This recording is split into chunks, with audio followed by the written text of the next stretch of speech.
PV അൻവറിനും അൻവറിന് പിന്നിൽ കളിച്ചവർക്കുമൊക്കെ കാര്യങ്ങൾ ഏതാണ്ട് ബോധ്യമായി തുടങ്ങിയിരിക്കുന്നു. ഇനി അധികം പിടിച്ചു നിൽക്കാനാവില്ല. ഒന്നുകിൽ കണ്ടം വഴി ഓടണം, അല്ലെങ്കിൽ രക്തസാക്ഷിയാവണം. കണ്ടം വഴി ഓടിയിട്ട് വലിയ കാര്യമില്ല. രക്തസാക്ഷിയായാൽ ഭാവിയിൽ ചിലപ്പോൾ ഗുണം ചെയ്തേക്കും.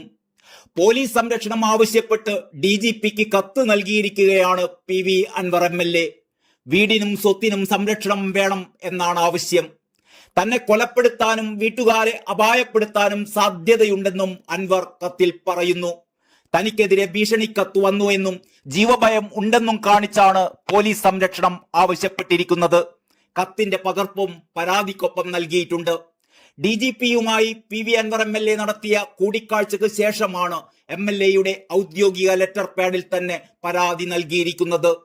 സംസ്ഥാനത്തെ ഉന്നത പോലീസ് ഉദ്യോഗസ്ഥർക്കെതിരെ ഉൾപ്പെടെ താൻ സമർപ്പിച്ച പരാതിയിൽ DGPക്ക് തെളിവുകൾ കൈമാറിയെന്ന് PV അൻവർ മാധ്യമങ്ങളോട് പ്രതികരിച്ചിരുന്നു.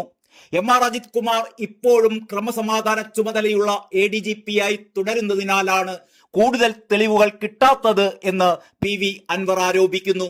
ഒരു മാസം കൊണ്ട് അന്വേഷണം പൂർത്തിയാക്കാനാവില്ല.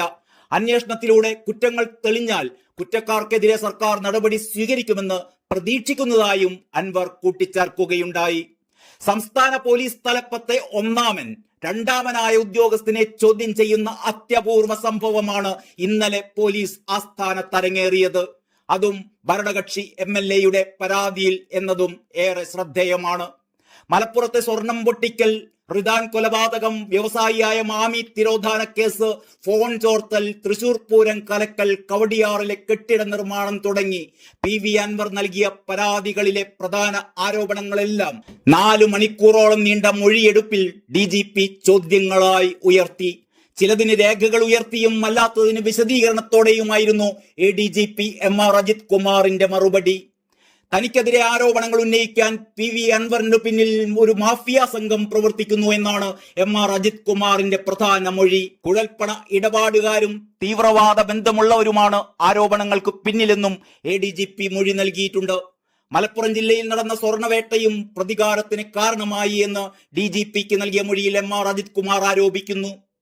അജിത് കുമാറിന്റെ കീഴുദ്യോഗസ്ഥരായ IG സ്പർജൻ കുമാറും പങ്കെടുത്ത മൊഴിയെടുപ്പ് ക്യാമറയിൽ പകർത്തിയിട്ടുണ്ട്.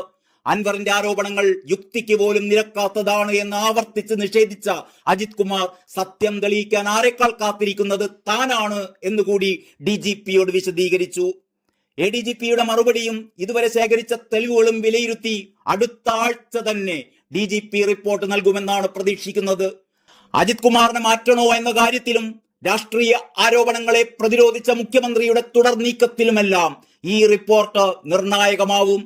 ഇപ്പോഴത്തെ നില വെച്ച് ADGPക്ക് ക്ലീൻ ചിറ്റ് തന്നെ നൽകാനാണ് സാധ്യത. അതോടൊപ്പം അൻവറിനെതിരെ നടപടിയും വന്നേക്കും. പിണറായി ഉദ്ദേശിച്ച പോലെ തന്നെ കാര്യങ്ങൾ നീങ്ങുമെന്നർത്ഥം. പക്ഷേ പാർട്ടി സമ്മേളനങ്ങളിൽ പിടിച്ചു നിൽക്കാൻ പിണറായിക്കാവില്ല. വരാനിരിക്കുന്ന തിരഞ്ഞെടുപ്പുകളിലും ഇടതുപക്ഷത്തിന് വൻ തിരിച്ചടി തന്നെ നേരിടേണ്ടി വരും. ഏതായാലും കാത്തിരുന്ന് കാണുക തന്നെ. നന്ദി, നമസ്കാരം.